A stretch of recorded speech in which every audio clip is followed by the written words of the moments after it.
Hi, everybody. I'm Jennifer Clarkson, and I'm thrilled to welcome you to our very first Women's Wellness Live. So every Wednesday at 3 o'clock, I'm going to be here to bring you fresh perspectives and introduce you to inspiring individuals and help you glean some valuable insights from the world of women's health. And just so you know, if you don't know me, I wear multiple hats in the wellness world. I'm a doctor of physical therapy, a massage therapist, and a registered yoga teacher. And my approach to wellness is holistic, where I blend these specialties to help women feel great in their bodies and build confidence and strength and move with ease. And today's guest is really exciting for me because I am going to be collaborating with her in October on the Restore Retreat, and her name is Jessica Lafalce. Her business is called Movement Therapy, and she has a really similar background to me in that she is a seasoned physical therapist assistant, an accomplished yoga therapist, and she also blends those two things together. So we have a lot of similarities, and we haven't really had a lot of time to talk about those similarities. And I'm really, really excited to get to know her live with you a little bit better and get to know a lot about why she does the things that she does. And I'm just really excited about this. So in her 16 years of practice, she combines those educational backgrounds to offer a comprehensive approach to yoga and movement. And I am going to invite Jessica on to tell us a little bit more about her practice and what she does. So let me just invite her now.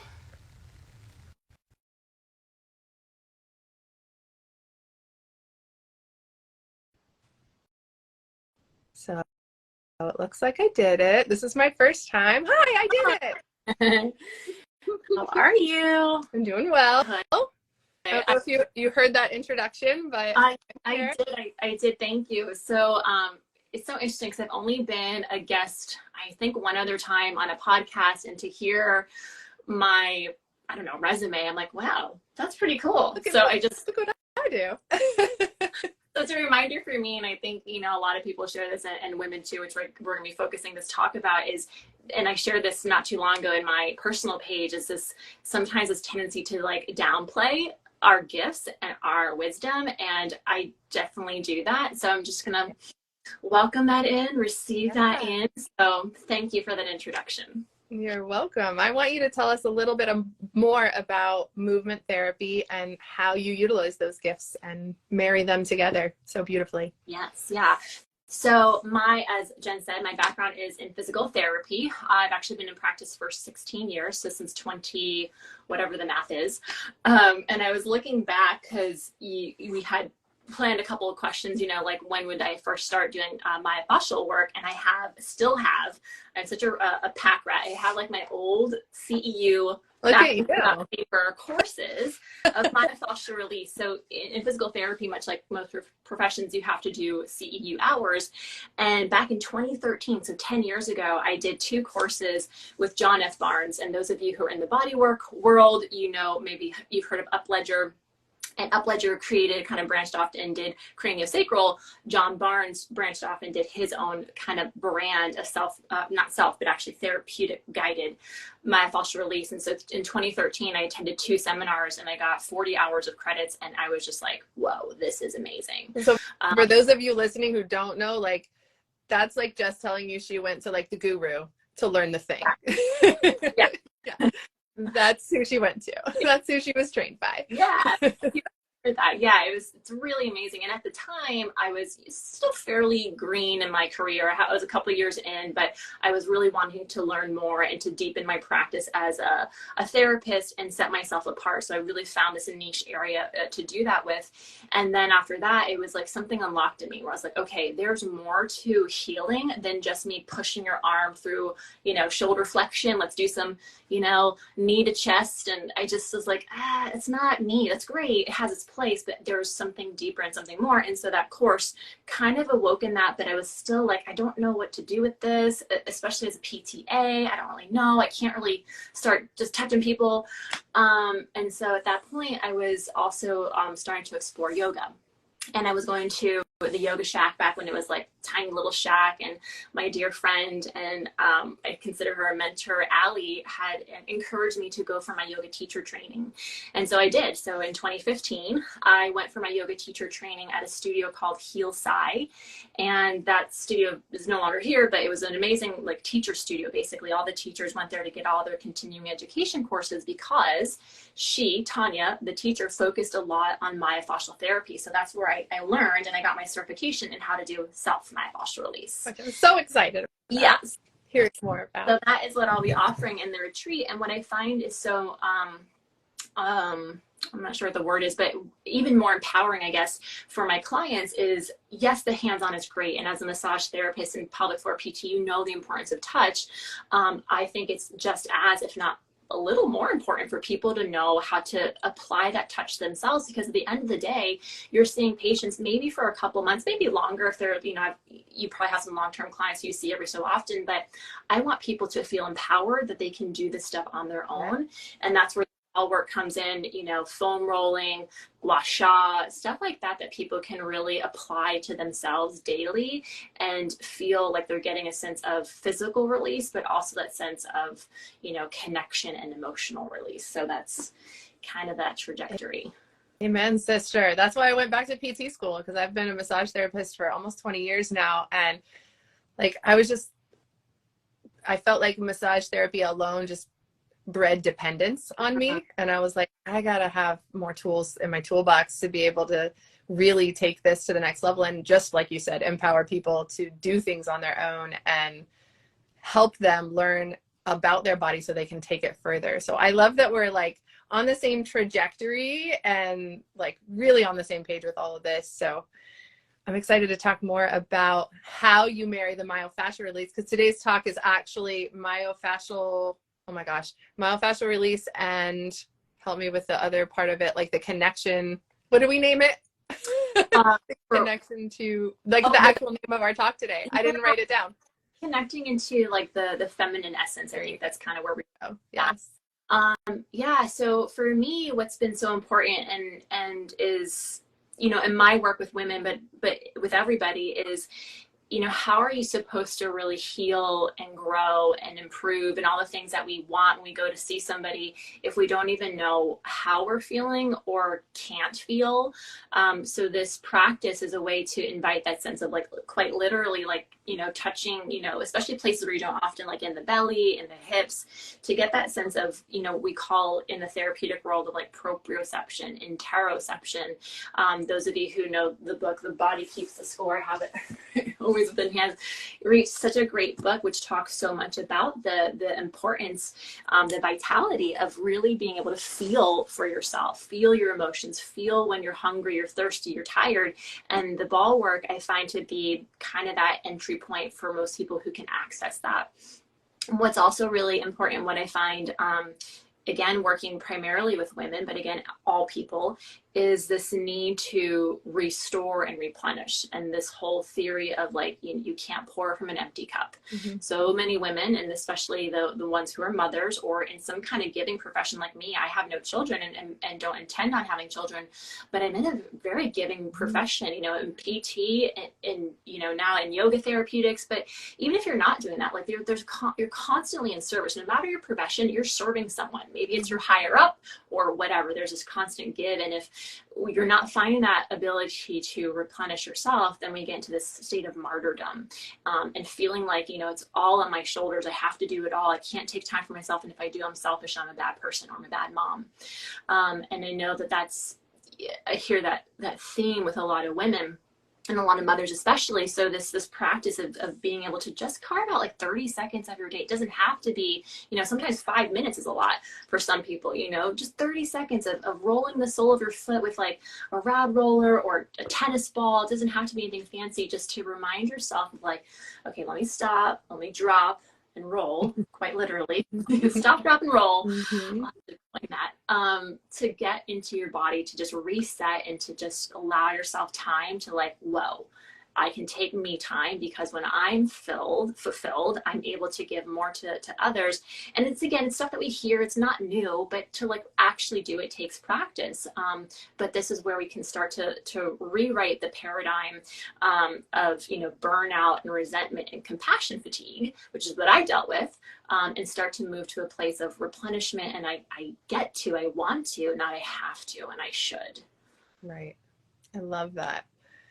So I don't know if a lot of people actually really know what myofascial work is. That like might not be a common term for people that are listening. So how I explain it in my practice, I use myofascial release throughout the body from a manual therapy perspective, meaning I work with people like on my massage table, and I would do what I would describe as a deep manual stretching of the tissue with my hands.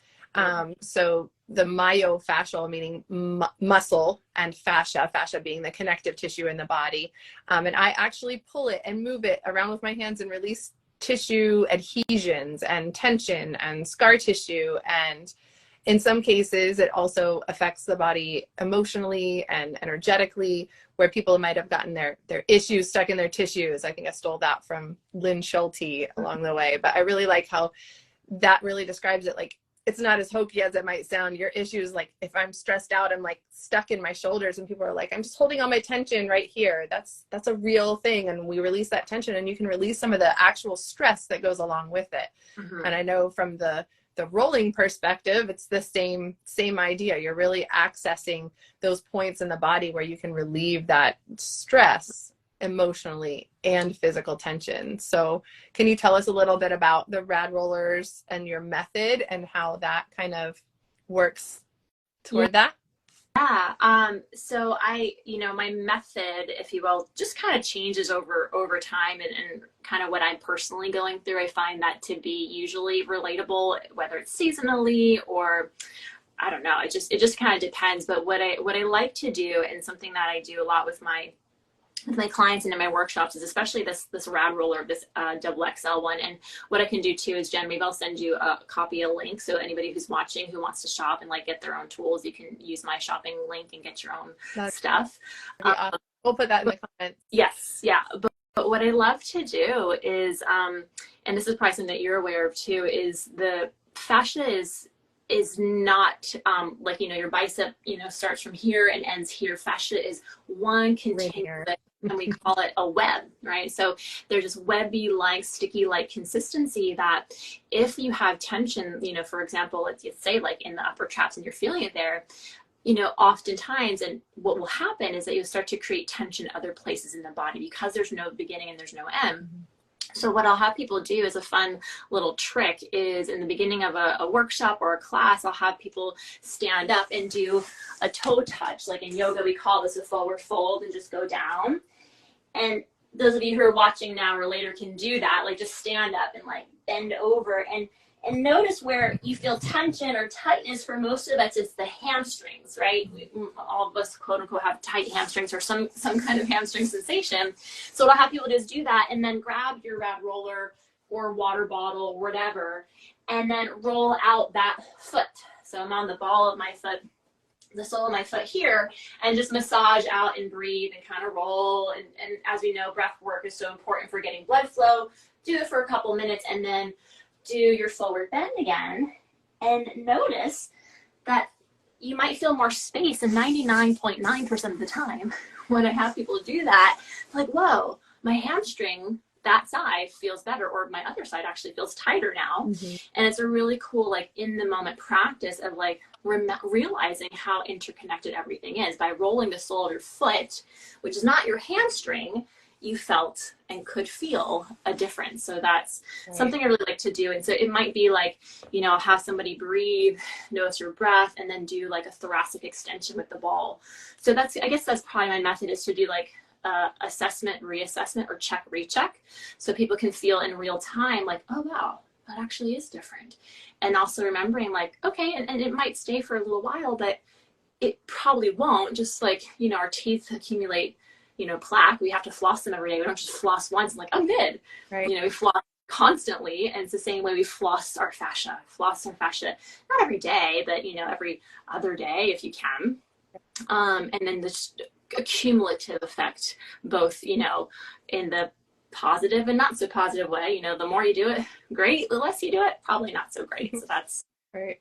my method, I would say.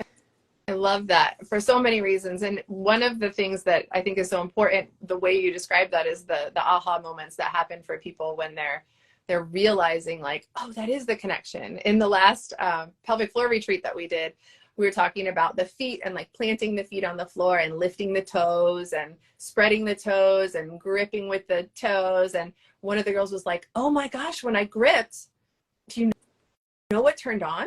And I was like, what was it? And she was like, my low abs. I finally found them. Like I found where they were. So the feet being connected to that pelvic floor and core connection was huge. Yeah.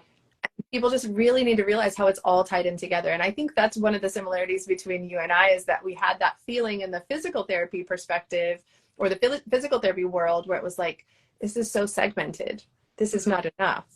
Like it's all so interconnected and tied together. You can't just have a shoulder problem and treat a shoulder, right? Like it's the whole picture. It's the whole body. It's everything overall. So I love that that's how you're approaching that myofascial release, is really being there for the aha moments. Absolutely.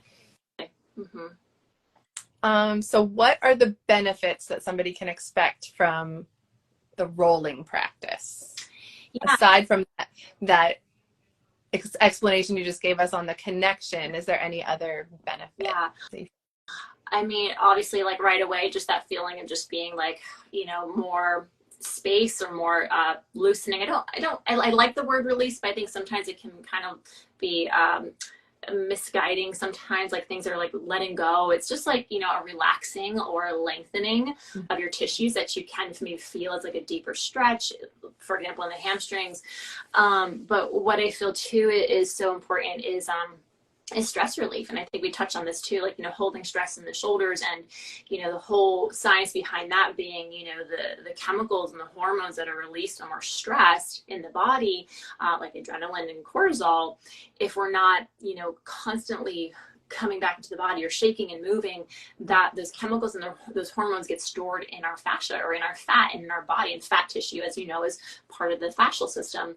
So when we do these types of body work presses, whether it's hands-on therapy or the ball or breath work, we can get into that space of like, ooh, if I'm feeling things and I don't know why, that's the why. Because the same hormones that trigger that chemical reaction of fight or flight are starting to get released and allowed to be moved out of the body. So that's a really, you know, beneficial practice, and part of it that some people might not be familiar with or sometimes even comfortable with, but it's such a big part. So nervous system down regulation by doing that kind of deep body work is a big benefit for sure. Yeah. One of the things that is popping up for me is like the term somato-emotional release. And some people may or may not be familiar with that, but I hear a lot of that in what you're saying. Like when you're down regulating and you're really getting in and paying attention to your tissue and what that's bringing about in your body, there is many times this like emotional, like, I don't know why I feel like I need to cry, or I just feel like I'm angry right now. I don't know why I'm angry. Why did you squeezing my shoulder or touching my abdomen or like digging into my hips make me angry or want to cry? So those things pop up really often, like more often than I think a lot of people even realize that haven't had a lot of body work. So with the rolling, with the massage, with all the things that make you and bring you back to your body, I feel like it's all part of that benefit to touch therapy, whether it's you with touch on a roller or whether it's you with touch with hands, whether you're massaging yourself. It really brings you back into that awareness and like present centeredness that the body needs to really check in. I worked with 3 women today that when they walked in the door, I was like, how's your body? And they're like, oh, I've had like a really terrible day, or I've had like this stressful thing happen. And I was like, okay, interesting. But how's your body? Yeah. Like everybody will talk to you about what they're experiencing, but checking in with your body is not something that we do on the regular. So touch and pressure and that sensation, I think, really brings you back into your own body. Right. Absolutely. I love that. Yeah. Let me look at our list of questions here. what is something that you've learned over the years that someone who's new to myofascial release might be surprised to learn? Definitely less is more. So when I first started doing myofascial work for myself, it was with a foam roller. And so I think part of it's just the tools have changed too, because back in the day, it was just foam rollers that were made of like super hard styrofoam. And of course it hurts because you're pushing on a really hard object on really soft tissue. And so that is, you know, kind of a separate thing, but kind of connected. So, you know, softer tools, number one, are better for softer tissue because less is more. And when we're doing things that are really like making you cringe, and I think of the IT band, right? No one, you hear the word roll your IT band and instantly you're probably starting to do this because it hurts, yeah, because you've been doing it wrong. So, so by doing less pressure over a longer amount of time, and this is what I learned with John F. Barnes, and I've always stuck with it, is low load, long duration. So meaning the less pressure you can apply for a longer amount of time, the better. And in the training, the metaphor or analogy was given like when you're doing hands-on, and you can apply this to the ball, is to imagine like you're pressing your hands down into hard clay. And eventually the warmth of your hands will soften the clay, but it's going to take some time to do that. And if you just smash it, the clay will break. But if you don't put enough pressure, you're not going to do anything. So it's that real sweet spot of putting just enough pressure over a really long time that allows the tissue to what we call split and realign. I think of it like pickup sticks. You know, drop pickup sticks and you just let them fall. We're trying to realign those pickup sticks in a really organized fashion, and that's the fascial release. But it takes that low, long duration, so less is more. I love that. Never heard the pickup sticks analogy before. That's a really good one. Yeah. I feel like in the class, the connection between what you were just saying, what we're trying to do in the course, I'm calling it a class, the retreat that we are going to do in October, we're addressing what you just talked about in multiple different ways, right? We're going to do it with your presentation with the rad rollers, and we're going to do it with yin yoga. So at the end of the retreat, we're going to do a spa yoga session, spa yoga, because we're going to do yin style yoga, which is what she just talked about, was that low load, long duration hold, where you're in a comfortable stretched position and really getting to experience that position for long times with compression on the body. So we're going to be addressing these myofascial release components in different ways throughout that time. And that low load, long duration is really addressing the fascial connection. So with stretching your muscles, you can affect the actual muscle belly in like 30 to 60 seconds. And you can get a release in the muscle tissue, but with the fascia, it takes longer. It just takes more finesse for all that connective tissue. And I love the clay description that you gave, because that's a really beautiful way of looking at it. Mm-hmm. So I just thought I would share, like, we're going to be addressing that in multiple different ways through the retreat, so that you're really getting a full understanding of what a myofascial release is and how it can affect your body in different ways. Totally. Mm-hmm. So what are you offering now, and how can people find and work with you?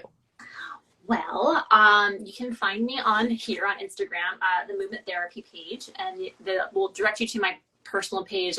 Some things I do separately, some things together, but for the most part, I'll run like my yoga classes through my Movement Therapy page, so you can find the updates there.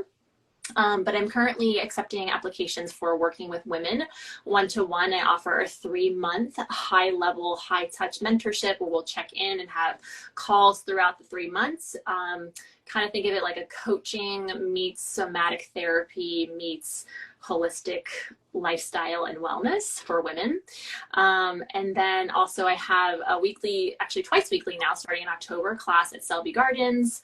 And I teach myofascial workshops from time to time. I'm actually hosting one this weekend, this Saturday. It is sold out, but if you want to be on the wait list, you can send me a DM and I'll get you on the wait list, and stay tuned in for when I do the next series. I'll probably do another 3 to 4 part series because people want them. People love that. So I'm going to do another series, but I don't have a date soon. Not yet, but soon. And you can just send me a DM, or you can get on my website at movementtherapy.com. And you can send a work with me request, and then you can sign up and see if you want to work with me one-on-one or come to one of my classes or my group workshops. Awesome. Well, I'm going to link a lot of the things that you just said in the comments below. I'll definitely do your website for sure. And I'm so looking forward to collaborating with you with this event, because it's going to be such a good marriage of techniques. And I'm just so thankful that you're doing this with me and that we got to talk today. Yeah, Thanks. awesome. Thanks for inviting me and letting me be a part of it. And I agree, it's going to be such a great blend. And I know you have other guests coming on in the next couple of weeks, but it's going to be a great blend of like East meets West. And I'm all about that. Like not one discipline is a one size fits all. So you're doing a great job of bringing in so many different practices that's going to land for each and every woman who needs something different. Thank you. Thank you. Yeah. All right. We'll be talking again soon. And I'll see you, you guys all on the next live next Wednesday at 3 p.m. Bye. Bye.